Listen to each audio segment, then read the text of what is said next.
Hello மக்களே, துணை முதலமைச்சராகிறார் உதயநிதி. தமிழக அமைச்சரவையிலும் அதிரடி மாற்றம். அந்நிய முதலீட்டை ஈர்ப்பதற்காக முதலமைச்சர் ஸ்டாலின் இந்த மாதமே அமெரிக்கா செல்ல உள்ளார் என்று அறிவிக்கப்பட்டிருந்தது. ஆனால் அடுத்தடுத்து பல்வேறு நிகழ்ச்சிகள் மற்றும் விழாக்களில் முதலமைச்சர் பங்கேற்க வேண்டியிருந்ததால் அவரது அமெரிக்க பயணம் அடுத்த மாதத்திற்கு ஒத்திவைக்கப்பட்டுள்ளது. இந்நிலையில் முதலமைச்சர் அமெரிக்கா செல்வதற்கு முன்பு கட்சியிலும் அமைச்சரவையிலும் ஆட்சி நிர்வாகத்திலும் பல அதிரடி மாற்றங்களை செய்வார் என்று எதிர்பார்க்கப்படுகிறது.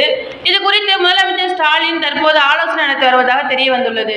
மிக முக்கியமான அமைச்சர் உதயநிதிக்கு துணை முதல்வர் பதவி வழங்கப்படும் என்று தெரிய வந்துள்ளது.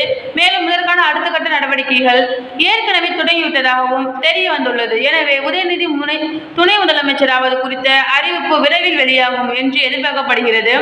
அடுத்த மாதம் ஆகஸ்ட் 2வது வாரம் முதலமைச்சர் ஸ்டாலின் அமெரிக்கா செல்ல உள்ளதாகவும் தகவல் வெளியாகியுள்ளது. இந்நிலையில் இதற்கு முன்னதாகவே உதயநிதி துணை முதலமைச்சராக நியமிக்கப்படுவது குறித்த அறிவிப்பும் அமைச்சரவை மாற்றம் குறித்த அறிவிப்பும் வெளியாகும் என்று எதிர்பார்க்கலாம். அதன்படி அமைச்சரவையில் பல இலாகாக்கள் வைத்துள்ள அமைச்சர்களிடமிருந்து இலாகாக்கள் பிரித்து புதியவர்களுக்கு அளிக்கப்படும் என்றும், மேலும் அமைச்சரவையில் பல இளமையான புதிய முகங்கள் இடம்பெறுவார்கள் என்று திமுக வட்டாரங்கள் தெரிவித்தன. எனவே கட்சியில் உள்ள இளைய வயது எம்எல்ஏக்கள் மத்தியில் பெரும் எதிர்பார்ப்பு எழுந்துள்ளது. தேங்க்யூ.